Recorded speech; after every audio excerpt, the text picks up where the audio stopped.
Washington میں امریکی صدر ٹرمپ کی صدارت میں سچویشن روم میں اہم اجلاس، آبنائے ہرموز سے متعلق نئی صورتحال اور ایران مذاکرات پر گفتگو۔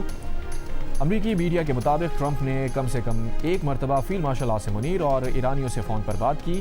اہم امریکی عہدیدار کا کہنا ہے کہ اگر مذاکرات میں بریک تھرو نہ ہوا تو آئندہ چند روز میں جنگ دوبارہ شروع ہو سکتی ہے۔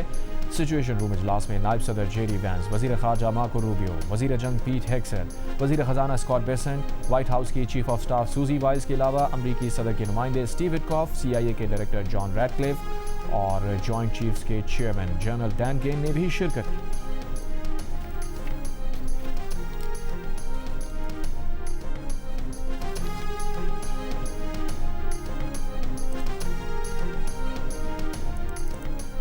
ایرانی پاسداران انقلاب بحریہ نے کہا ہے کہ آبنائے ہرموز سے متعلق صدر ٹرمپ کے بیانات کی کوئی حیثیت نہیں ہے۔ بحری جہاز اور ان کے مالکان ہمارے اعلانات پر عمل کریں۔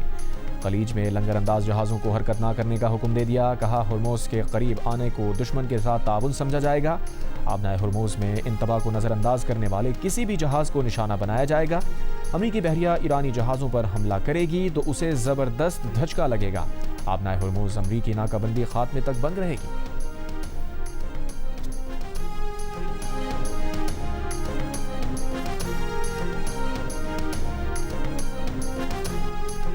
امریکی اخبار وال اسٹریٹ جرنل کے مطابق امریکہ بین الاقوامی سمندروں میں موجود ایرانی آئل ٹینکرز اور تجارتی جہازوں پر قبضہ کرنے کی تیاری کر رہا ہے۔ امریکہ اس اقدام سے ایران پر دباؤ ڈالنا چاہتا ہے کہ وہ آبنائے ہرموز کھول دے اور اپنے ایٹمی پروگرام پر امریکہ کو رعایتیں دے۔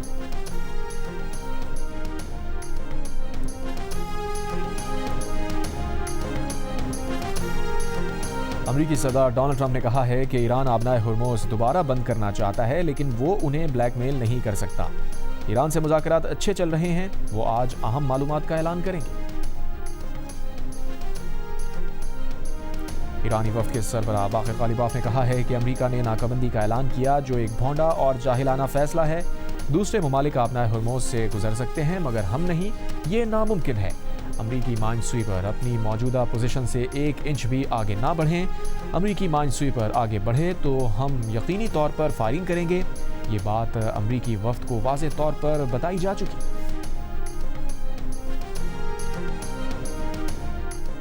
ایران کی سپریم نیشنل سیکیورٹی کونسل کا کہنا ہے کہ پاکستان کی حالیہ ثالثی کوششوں کے بعد امریکہ سے ایران کو نئی تجاویز ملی ہیں۔ جائزہ لینے کے بعد باضابطہ جواب دیا جائے گا۔ آبنائے ہرموز پر جہازوں کو ماحولیاتی اور سیکیورٹی فیس ادا کرنا ہوگی۔ مذاکرات میں قومی مفادات کے دفاع پر کوئی سمجھوتہ نہ کرنے کا اعلان۔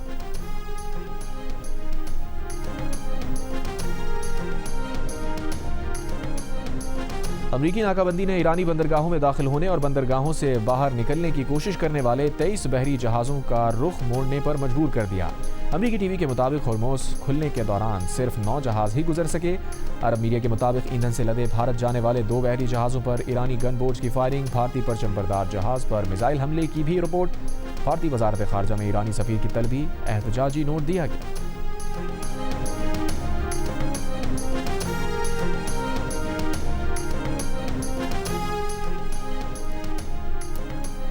ڈیزل سے لدا پاکستانی جہاز خیرپور آبنائے ہرموز داخل ہونے کے بعد واپس مڑ گیا۔ شپنگ ذرائع کے مطابق ایران کی جانب سے ہرموز بند ہونے کے سبب جہاز نے رخ تبدیل کیا ہے۔ جہاز کویت سے کروڑوں لیٹرز ڈیزل کراچی لا رہا تھا۔ راولپنڈی کی بارانی یونیورسٹی کو 26 اپریل تک بند کر دیا گیا۔ نوٹیفیکیشن کے مطابق یونیورسٹی میں تدریسی عمل آن لائن کرنے کا فیصلہ کیا گیا۔ ہاسٹلز میں طلباء کو کمرے فوری خالی کرنے کی ہدایت۔ اسلام آباد کی بین الاقوامی اسلامی یونیورسٹی کی 20 سے 24 اپریل تک تمام کلاسز آن لائن ہوں گی۔ 20 اور 21 اپریل کے مڈ ٹرم امتحانات ملتوی۔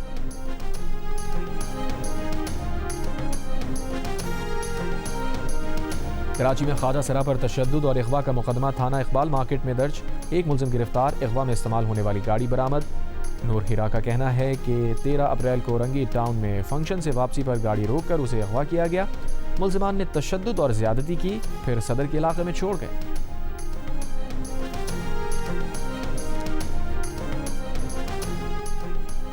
پاکستان، سعودی عرب، کویت، ترکی، انڈونیشیا، مصر سمیت 12 ممالک کے وزرائے خارجہ کا مشترکہ بیان۔ اسرائیل کے نام نہاد صومالی لینڈ میں سفارتی نمائندہ مقرر کرنے کے اعلان کی شدید مذمت، کہا اسرائیلی اقدام عالمی قوانین اور اقوام متحدہ کے چارٹر کی خلاف ورزی ہے۔ اسرائیلی اقدام افریقی یونین کے اصولوں کی خلاف ورزی اور خطے کے امن و استحکام کے لیے خطرہ ہے۔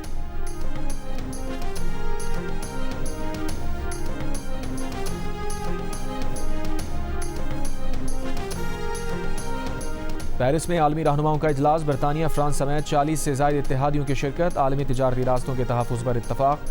برطانوی وزیر خارجہ نے کہا اجلاس میں آبنائے ہرموز میں جہاز رانی کے تحفظ پر غور کیا گیا۔ اجلاس میں آبنائے ہرموز میں سیکیورٹی بڑھانے کے منصوبے زیر غور آئے۔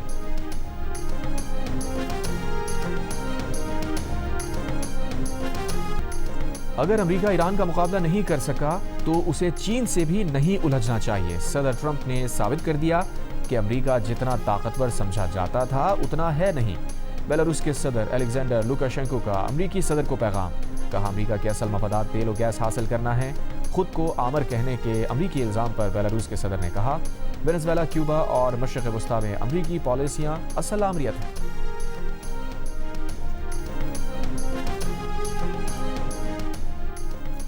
برازیلی صدر لولا ڈی سلوا کی امریکی صدر ٹرمپ پر تنقید، کہا ہم ہر صبح جاگ کر اور ہر رات سونے سے پہلے کسی صدر کا یہ ٹویٹ پڑھنے کے متحمل نہیں ہو سکتے جس میں اس نے دنیا کو دھمکیاں دے رکھی ہوں اور جنگ کے اعلانات کر رکھے ہوں۔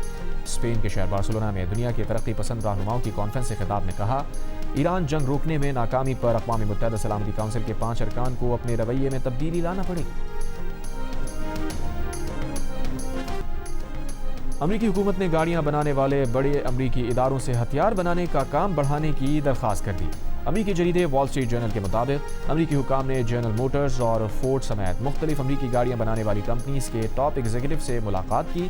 ان سے کہا کہ وہ اسلحہ بنانے کے کام میں زیادہ بڑا کردار ادا کریں۔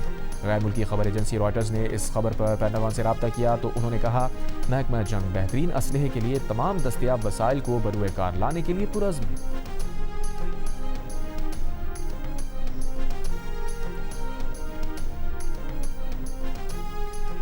دبئی کی open air market global village پیر سے دوبارہ کھول دیا جائے گا۔ گلوبل ویلج ایران جنگ کے دوران سیکیورٹی خدشات کے باعث 28 فروری کو بند کر دیا گیا تھا۔ گلوبل ویلج گزشتہ 30 سال سے سجایا جا رہا ہے۔ گزشتہ سیزن میں 1 کروڑ 5 لاکھ سے زائد افراد کی آمد ہوئی تھی۔ وادی نیلم میں لینڈ سلائڈنگ کے باعث مرکزی شاہراہ کیل شیخ بیلا کے مقام پر بند ہو گئی۔ پولیس کے مطابق لینڈ سلائڈنگ کے باعث سیاحوں کی 20 سے زائد گاڑیاں پھنس گئیں۔ موسلادھار بارش کے باعث سڑک کی بحالی میں مشکلات، سیاحوں کو محفوظ مقامات پر منتقلی کی کوششیں جاری۔ یوکرین کے دارالحکومت کیف میں مسلح شخص کی سپر مارکیٹ میں فائرنگ، 5 افراد ہلاک، 10 زخمی، پولیس کی جوابی کارروائی میں حملہ آور مارا گیا۔ یوکرینی صدر کے مطابق مغوی بنائے گئے 4 افراد کو ریسکیو کر لیا گیا۔